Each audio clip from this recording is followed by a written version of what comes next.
Our life in Aleppo in these hard times is not easy. We know that we have not lived up to the expectations of the Syrian people in making the progress that is necessary to end the suffering for the Syrian people. We must say that the media in Europe and the Western world, and even in some countries in the Eastern world, are not, reliable.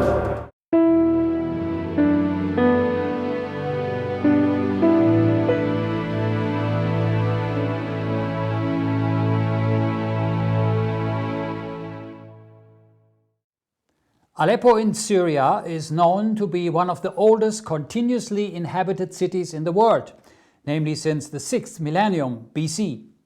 But Syria is also known for the civil war that enters its 10th year this year. The United Nations estimated in 2018 that 500,000 people had been killed since the war began, and over 6 million people fled their homes in Syria. The UN described the refugee crisis triggered by the war as the worst since the Rwandan genocide in the 1990s. Experts say that the involvement of several foreign powers complicate the termination of the civil war. International organizations have criticized virtually all sides involved of severe human rights violations and massacres. Peace talks at the United Nations in Geneva resumed in November last year. Otto Pedersen, the UN's special envoy for Syria, regretted in his press briefing that the UN had not lived up to the expectations of the Syrian people in making the progress that is necessary in ending the suffering for the Syrian people. So it is my hope that with the relative calm that we are seeing in Syria now, despite all the daily violations, that it should be possible to focus more heavily on the political process and all the elements of Security Council Resolution 2254.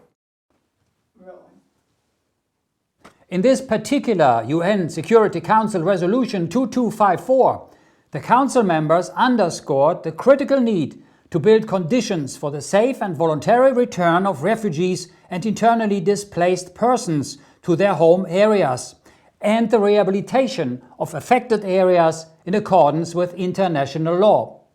The question remains whether the current conditions are safe enough for people to return to Syria. The Archbishop of Aleppo joins me now from Aleppo in Syria. Your Excellency, how are the conditions in your city this Christmas season during the ongoing war and on top of it, the burden of coronavirus? Our life in Aleppo in these hard times is not easy.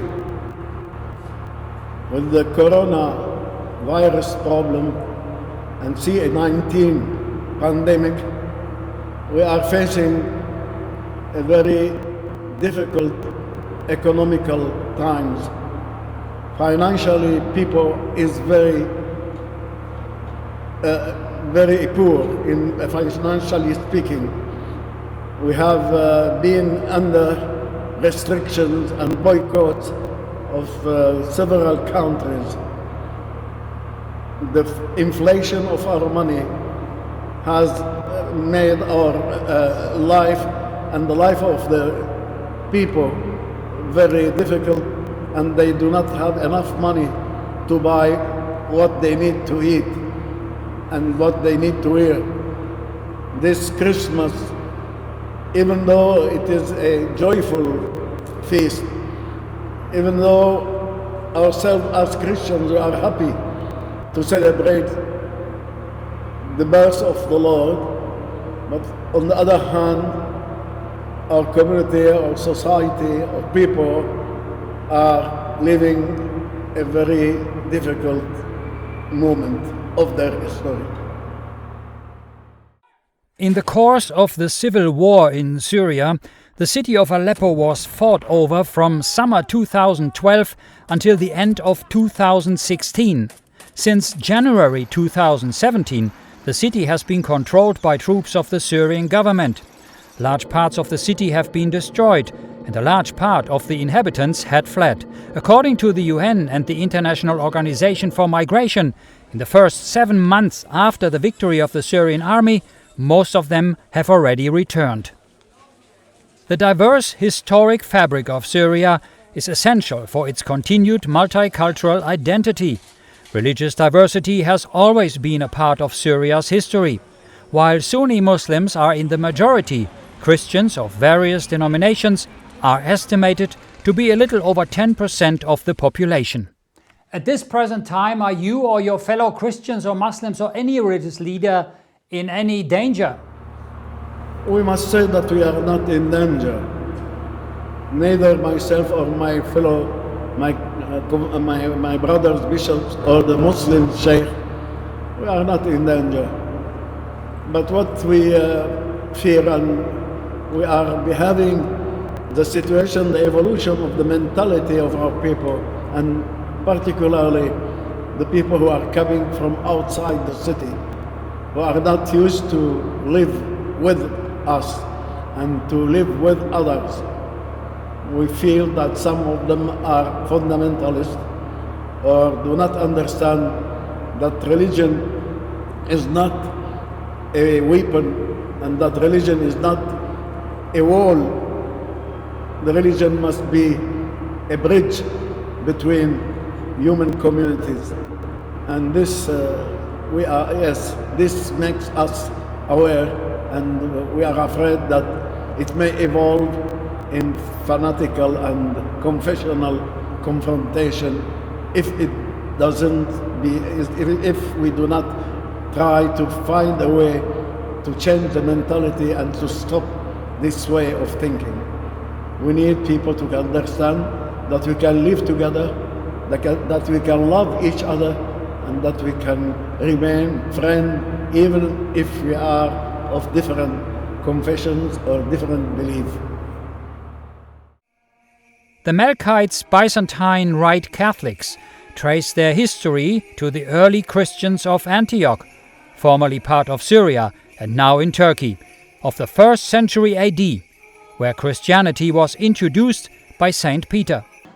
It is mainly centered in Syria, Lebanon, Jordan, Israel and Palestine.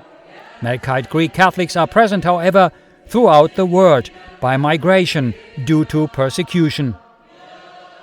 At present, there is a worldwide membership of approximately 1.6 million. While the Melkite Catholic Church's Byzantine Rite liturgically traditions are shared with those of Eastern Orthodoxy, the Church has officially been part of the Catholic Church since the reaffirmation of its union with the Holy See of Rome in 1724. This Melkite Greek Catholic cathedral, dedicated to the Dormition of the Virgin Mary, was extensively damaged by armed gangs in East Aleppo for almost 5 years. After the city's liberation, a stunning restoration began, a labor of love by Greek architectural engineer Newon Tahanis. The church was almost entirely restored, and in 2019 the cathedral was reopened for worship. Our interview with the Archbishop was recorded in this church.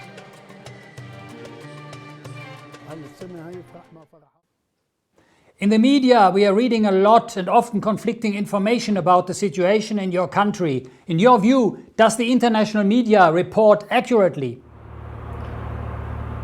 We must say that the media in Europe and the Western world, and even in some countries in the Eastern world, are not reliable in the information they are giving about our country and our city of Aleppo. They are exaggerating things in consideration of political choices. We are under pressure, and many of what is said is not truth. It doesn't mean that everything is all right in the country. We do not mean that we are not facing some contradiction, social contradictions, and perhaps sometimes restrictions, but all what is happening is not bad. And even though the government is not in a condition to realize all what we need and all what we hope, it is trying to ameliorate and to enhance all things which could help our people to live a little bit better, or let us say a little bit less badly.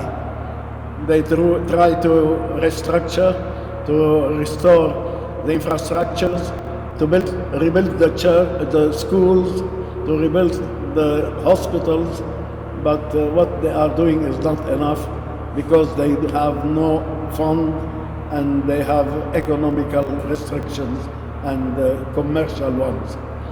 Ourselves in the church, we do what we can to help our people to live and to go ahead. We are trying to restore and to reconstruct our schools, the houses of our people, and some, some structures, social structures or cultural structures needed by our people.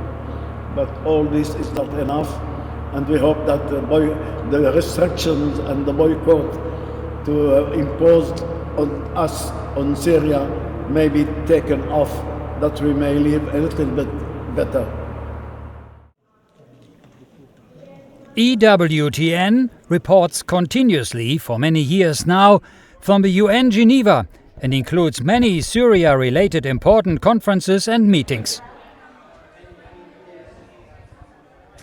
The delegation of the Holy See in Geneva participates and makes their Catholic point of view heard whenever they can. 5 years, the delegation of the Holy See has provided.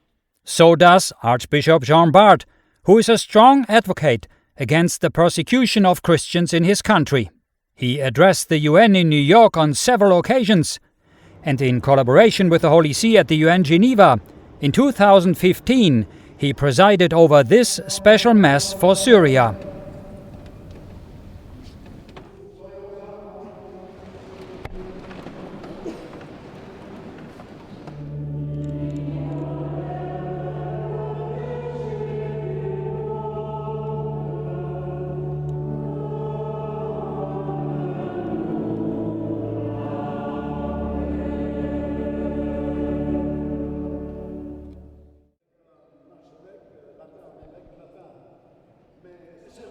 In our interview with the Archbishop, he recalled the history of Syria that began with Jewish converts like Saul, later named Paul. He was converted, but he was baptized by the Christians of Syria, and he was ordained priest by the Christians of Syria, and he was sent in mission by Christians of Syria. So he owes us, and I think that he should do something now to help us continue, and that that the Lord may transform and convert the persecutors today as he converted him.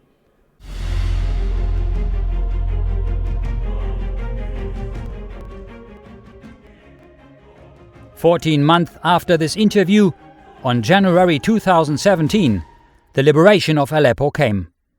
The offensive was described as a potential turning point in the Syrian civil war, and even though it marked officially the end of the Battle of Aleppo, the war in many parts of Syria continued. I must say a word of thanks and congratulate the EWTN for all what it is doing and for the services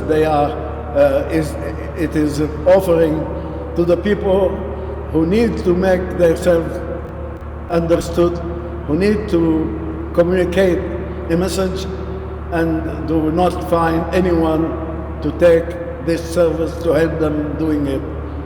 Your organization, your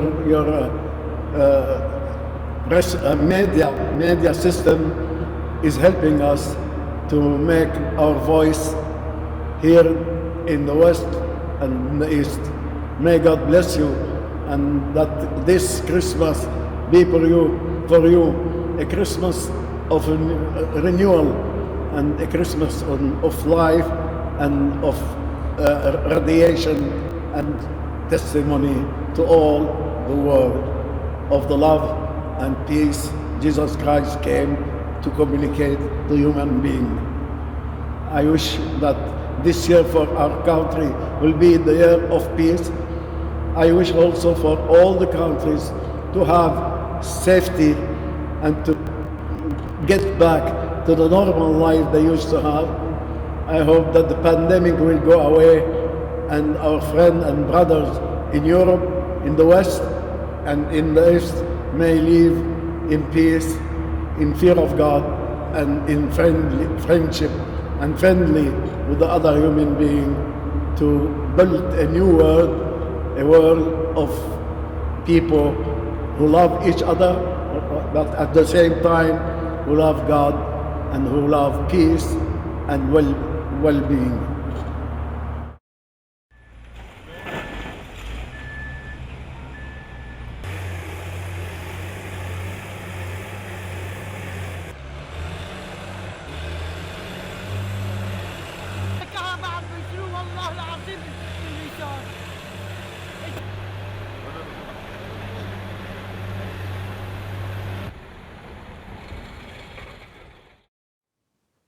Your Excellency, at the beginning of this new year, 2021, what is your message of hope to your people, to Catholics, to the whole world? My message to the world is, first of all, be happy that a Savior is born and the new man will be always renewing himself with the grace and blessing of the Jesus Christ, born in a day like this one of today. We are commemorating the Christmas, the birth of Jesus, and we hope that with Jesus, hope and security and happiness will come to human beings. Happiness and security coming from the love he calls to, the love that we may have the ones to others, following the teaching and the principles of the new generation in Jesus Christ. Ourselves who believe in him, we have vested him, we have put him in our heart, in our life, and we try and we must try to explore, to expose and to communicate this life through ourselves to those who are around us. We are, we have Christ in us, and we have to communicate Christ to the others around us. And Christ is communicated by charity, by love, by peace, by good relationship with the human beings. The message of Jesus Christ is a message of peace and love, and we have to do whatever we can to promote peace and love. And I ask people in other countries, either in the Middle East, or in the Far East, or in the West, or in the Far West, I call them to come to Jesus and to try to pass through him toward the others. Try to understand that all human beings need to be loved, all human beings need to be helped, and all human beings need pity and, secure and also assistance. We thought it is appropriate to give the final word to a good friend and former representative of the Holy See to the UN Geneva. And though the excerpt from the statement was recorded during a side event at the United Nations in Geneva entitled Peace Possible in 2015, it has not lost its relevancy. Stopping the suffering of people must be the priority. People come before power struggles and competition for influence. Every person counts in her God-given dignity and inherent rights. Let's hope that reason may still prevail, and all the concerned parties may open their heart to a constructive dialogue. Thank you.